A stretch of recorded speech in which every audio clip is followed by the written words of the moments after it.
ஒரு தலைவரின் ஆயுதக் கிடங்கில் ஒரே முக்கியமான சக்தி வாய்ந்த ஆயுதமாக கருதப்படுவது கதைகள்தான். வணக்கம், உங்களை வரவேற்கிறது கதை நிலா. இப்போ வீடியோக்குள்ளே போகிறதுக்கு முன்னாடி this video is sponsored by Zen Reviews start online. இந்த ஜென் ரிவ்யூஸ் ஸ்டார்ட் ஆன்லைன் மூலியமாக நீங்கள் டாப் அண்ட் லேட்டஸ்டான எல்லா ப்ராடக்ட்ஸ் பற்றிய ரிவ்யூவும் தெரிஞ்சுக்கலாம். இதோட லிங்க்கை நான் டிஸ்கிரிப்ஷனில் கொடுத்துருக்கேன், மறக்காமல் செக் அவுட் பண்ணிக்கோங்க. ஒரு ஊரில் ஒரு ராஜா வாழ்ந்துட்டு இருந்தார். அந்த நாட்டு மக்களுக்கு அந்த ராஜாவை கொஞ்சம் கூட பிடிக்காது. ஏன்னா அவர் மற்ற ராஜாக்கள் மாதிரி மக்களுக்கு நன்மை செய்கிற ராஜா இல்லை. அவர் மக்கள்கிட்ட ரொம்ப கொடூரமாக நடந்துப்பார். மக்களை ரொம்ப துன்புறுத்தி ஆட்சி நடத்திக்கிட்டு வந்தார். அதனால் மக்கள் எல்லோரும் ராஜாவை சந்திக்கவே தயங்கினாங்க. அவர் நகரத்தில் நகர்வலம் வந்தால் யாருமே தெருக்களில் இருக்க மாட்டாங்க.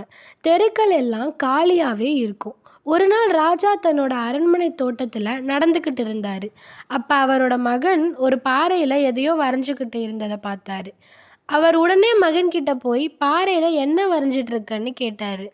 அவரோட மகன் அப்பாவை பார்த்து அருகில் இருந்த ஒரு பூவை காமிச்சு, அப்பா, நான் இந்த அழகான பூவை வரைஞ்சிக்கிட்டு இருக்கேன். எப்படியும் இந்த பூ வாடி செடியை விட்டு விழுந்துடும். ஆனால் நான் வரைந்த பூ வாடாது. ஒரு காலத்தில் இவ்வளவு அழகான பூ இங்கே இருந்துச்சுன்னு அனைவருக்கும் ஞாபகப்படுத்திகிட்டே இருக்கும். சரின்னு ராஜா அங்கேருந்து போயிட்டாரு. ஆனால் அவர் மகன் சொன்ன வரிகள் அவருக்கு மனசில் ஆழமாக பதிஞ்சிருச்சு. உடனே ராஜா மந்திரியை வரவழைச்சு, நீங்கள் உடனடியாக 3 சிறந்த ஓவியர்களை வரவழைக்கணும். அவர்கள் என்னை ஓவியமாக வரையணும். அந்த ஓவியத்தை பார்த்து மக்கள் நான் இந்த நாட்டை ஆட்சி செஞ்சுட்டு வந்தேன்னு தெரிஞ்சுக்கணும். நான் இறந்த பிறகும் மக்கள் என்னை பற்றி அறிந்து கொள்வார்கள். ஓவியர்கள் இங்கு வர மறுத்தார்கள்னா நீங்கள் அவர்களை கட்டாயப்படுத்தி அழைத்து வர வேண்டும். இன்னும் ஒரு வாரத்திற்குள் இந்த நாட்டின் தலை சிறந்த 3 ஓவியர்களை இங்கு வரவழைக்க வேண்டியது உங்கள் பொறுப்பு. ஒரே வாரத்திற்குள் மந்திரி தலைச்சிறந்த 3 ஓவியர்களை அழைத்து கொண்டு வந்து அரசனை சந்தித்தார். நீங்கள் கேட்ட 3 தலைசிறந்த ஓவியர்கள் இவர்கள்தான்னு சொன்னார். அரசன் ஓவியர்களை பார்த்து, நீங்கள் 3 பேரும் என்னுடைய ஓவியத்தை வரைய வேண்டும். நீங்கள் இன்றே அந்த வேலையை ஆரம்பிக்க வேண்டும். இந்த வேலையை நீங்கள் சிறப்பாக முடித்தால் உங்களுக்கு சிறந்த வெகுமானம் கிடைக்கும்.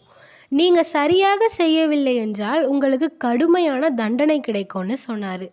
ஓவியர்கள் 3வரும் மிகவும் பயத்துடன் ஒருவரை ஒருவர் பார்த்து கொண்டனர். பின்பு அரசனை பார்த்து பயத்துடன் தலையசைத்துவிட்டு அவர்களுக்கு ஒதுக்கிவிட்ட அறைக்கு சென்றார்கள். அந்த ஓவியர்களை நினைத்து ராஜா மிகவும் சந்தோஷப்பட்டார்.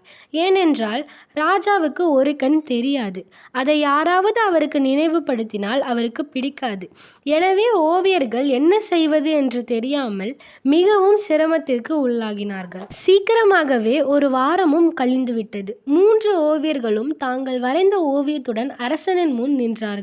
நீங்கள் 3வரும் ஓவியத்தை முடித்து விட்டீர்களா? அப்படியென்றால் எனக்கு அதை காட்டுங்கள்னு சொன்னார். முதல் ஓவியரின் ஓவியம் மிகவும் அழகாக இருந்தது. ஆனால் அதில் ராஜாவின் 2 கண்களும் நன்றாக இருந்தன. என்ன இது என ராஜா மிகவும் கோபத்துடன் கேட்டார். எனக்கு ஒரு கண் இல்லை என்பது அனைவருக்கும் அறிந்த விஷயம். இந்த ஓவியத்தில் எனக்கு 2 கண்கள் நன்றாக தெரிவது போல் உள்ளது. இது என்னை பற்றி பொய் சொல்வதாக உள்ளது என கேட்டார். அதற்கு ஓவியர், நீங்கள் ஒரு அழகான ஓவியம் வேண்டும் என கேட்டீர்கள், அதனால் அழகாக வரைந்துள்ளேன் என கூறினார். நான் ஒரு நாளும் என்னை பற்றிய பொய் ஓவியத்தை ஏற்றுக்கொள்ள மாட்டேன். காவலாளிகளே, இந்த ஓவியரை அழைத்து சென்று 50 கசேடிகள் கொடுங்கள் என கூறினார் ராஜா. பின் 2வது ஓவியர் காட்டிய ஓவியத்திலும் அரசன் திருப்தியடையவில்லை. என்ன இது? இதுவும் சிறந்த ஓவியம் இல்லை. இது என்னுடைய பார்வை இல்லாத ஒரு கண்ணை காட்டுகிறது என கோபத்துடன் கேட்டார். அரசே, நான் பொய் சொல்லவில்லை, உண்மையை தான் சொன்னேன். என்னை மன்னித்து கருணை காட்டுங்கள் என கூறினார். எனக்கு ஒரு கண் தெரியாது என்பதை எனக்கு ஞாபகப்படுத்துவது எனக்கு பிடிக்காது என்பது உனக்கு தெரியாதா? காவலாளிகளே, இவரையும் அழைத்து சென்று 50 கசேடிகள் கொடுங்கள் என கூறினார். 3வது ஓவியர் கசேடிகள் தனக்கும் உறுதி என பயத்துடன் தன் ஓவியத்தை அரசனுக்கு காண்பித்தார்.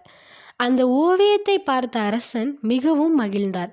ஏனென்றால் அந்த ஓவியத்தில் அவருடைய பார்வை தெரியாத ஒரு கண் மறைக்கப்பட்டிருந்தது. மிகவும் அழகாகவும் இருந்தது. ஓவியருக்கு அரசன் ஒரு பை நிறைய தங்க காசுகளை கொடுத்தார். ஓவியர் மிகவும் மகிழ்ந்தார். இருந்தாலும் இந்த முட்டாள் அரசனுக்கு பயந்து அந்த நாட்டை விட்டே வெளியேறிவிட்டார்.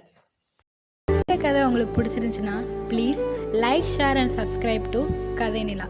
தேங்க்யூ.